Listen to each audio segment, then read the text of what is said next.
Halo Bapak Ibu Guru Hebat, perkenalkan nama saya Hilda Triani. Saya merupakan salah satu calon guru penggerak Angkatan 5 dari Kabupaten Merangin. Pada kesempatan ini saya akan menyampaikan koneksi antar materi, kesimpulan dan refleksi modul 1.1 tentang refleksi filosofis pendidikan nasional Ki Hajar Dewantara. Menurut Bapak Ki Hajar Dewantara, pendidikan adalah tempat persemaian benih-benih kebudayaan dalam masyarakat. Beliau juga menyatakan bahwa tujuan pendidikan yaitu menuntun segala kodrat yang ada pada anak-anak agar mereka dapat mencapai keselamatan dan kebahagiaan yang setinggi-tingginya baik sebagai manusia maupun sebagai anggota masyarakat. Saya percaya bahwa setiap peserta didik saya memiliki kemampuan dan kecakapannya masing-masing. Ada yang baik di bidang akademik, olahraga, maupun kesenian. Dalam proses pembelajaran, saya rasa proses pembelajaran yang saya laksanakan belum sepenuhnya pendidikan yang berhamba kepada peserta didik. Dalam artian bukan memanjakan mereka, bukan mengagung-agungkan mereka, tapi masih ada hal-hal yang perlu saya lakukan agar terciptalah pendidikan yang berhamba pada peserta didik. Modul ini menambah wawasan saya bagaimana seharusnya saya mengajar yang berhamba pada peserta didik. Dulunya saya masih sering terbiasa emosi ketika anak-anak ribut di dalam kelas, ketika mereka tidak mendengarkan penjelasan saya, bahkan ketika anak tidak mengerjakan tugas. Tetapi ketika saya mempelajari modul 1.1 ini, ternyata memang banyak sekali yang perlu saya lakukan demi menciptakan peserta didik yang berkualitas.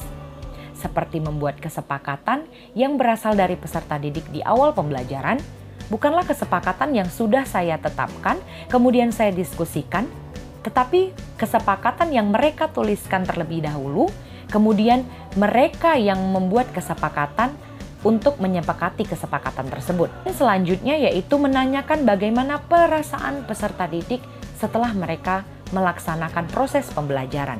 Dan ketika saya membaca modul 1.1 tentang filosofis pemikiran Ki Hajar Dewantara, ternyata pendidikan itu memang statusnya adalah dinamis, bukan statis, di mana sesuai dengan kodrat zaman dan kodrat alamnya.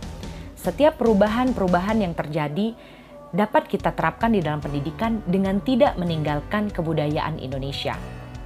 Maka dari itu, perlunya kewaspadaan dari seorang guru untuk menyaring setiap hal-hal baru yang nantinya akan diterapkan tetapi tidak meninggalkan kebudayaan yang ada.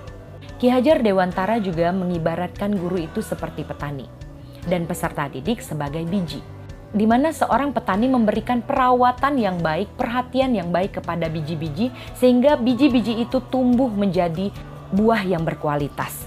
Ketika seorang petani menanam biji yang mungkin saja biji itu kurang berkualitas, tapi diberikan pengairan yang baik, dirawat dengan baik, diperhatikan dengan baik, maka biji itu dapat tumbuh menjadi buah yang berkualitas. Ki Hajar Dewantara mengibaratkan ini supaya guru bisa menjadi guru yang memberikan tuntunan yang baik kepada peserta didiknya. Ketika peserta didik itu diyakini orang-orang adalah peserta didik yang nakal, maka seorang guru bisa memberikan tuntunan, memberikan kasih sayang, memberikan perhatian kepada peserta didik tersebut sehingga peserta didik itu akan menjadi peserta didik yang berkualitas. Jujur pada saat itu ketika membaca modul ini saya sangat tersentuh. Kasih sayang dan perhatian seorang guru itu memang harus sangat diperlukan bagi seorang peserta didik. Hal itulah yang akan saya terapkan nantinya pada peserta didik saya di sekolah. Bertanya bagaimana perasaan mereka, berdialog tentang apa yang akan kita lakukan dalam proses pembelajaran dan hal-hal positif lainnya. Sehingga terciptalah pendidikan yang berhamba pada peserta didik. Sekian dari saya tentang kesimpulan dan refleksi modul 1.1. Terima kasih untuk perhatiannya dan sampai jumpa.